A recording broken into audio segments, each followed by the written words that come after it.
wanted to talk about teenagers because I know that you had mentioned that teenagers are social creatures, right?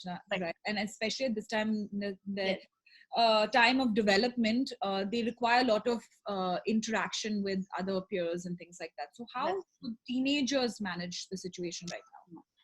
So teenagers, like you said, their bonding with peers is one of the most essential developmental stage.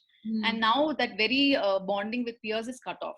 So I think what parents can do is the fundamental most important thing to do is to acknowledge their frustrations and validate whatever emotions that they're going through, because teenagers don't tend to really respond very well to authority.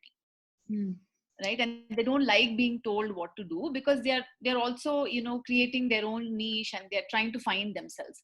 So handling teenagers is very different from handling younger children. So I think it has to be more on an equal footing.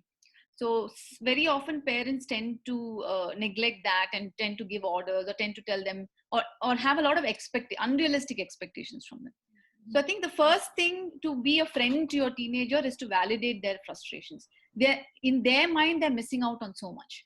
They're missing out on social connection. They're missing out on maybe graduations. They're missing out on exams. There are a lot of losses that they are also grieving, right? Yeah. So I think we need to give them that space, that safe space, to acknowledge and validate their emotions and tell them that it's okay to be angry. It's okay to feel that, oh, okay, everything is unfair. Because once you do that, then you'll be able to, you know, talk to them about other things, like what their expectations are of them, to pitch in the house. Because most parents complain about that to me, that, you know, they go to their teenager's room and their teenager's lying sprawled on the bed looking at their phone. So I think that's the complaint that most parents have.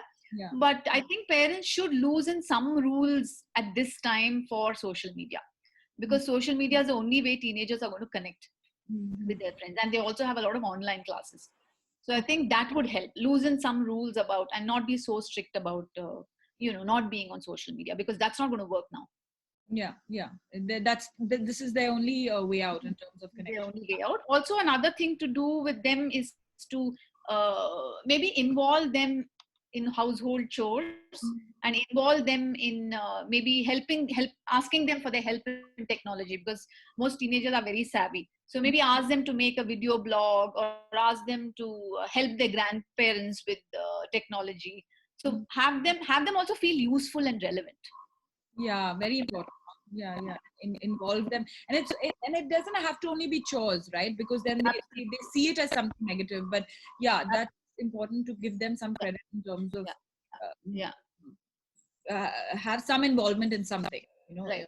And also, as parents, we need to role model calm to them. We can't be anxious in front of them, or we can't be getting very frustrated with everything. So I think one needs to work on oneself also, and find that personal time, so that we kind of decompress before dealing with teenagers. Even under ordinary circumstances, dealing with teenagers is tough.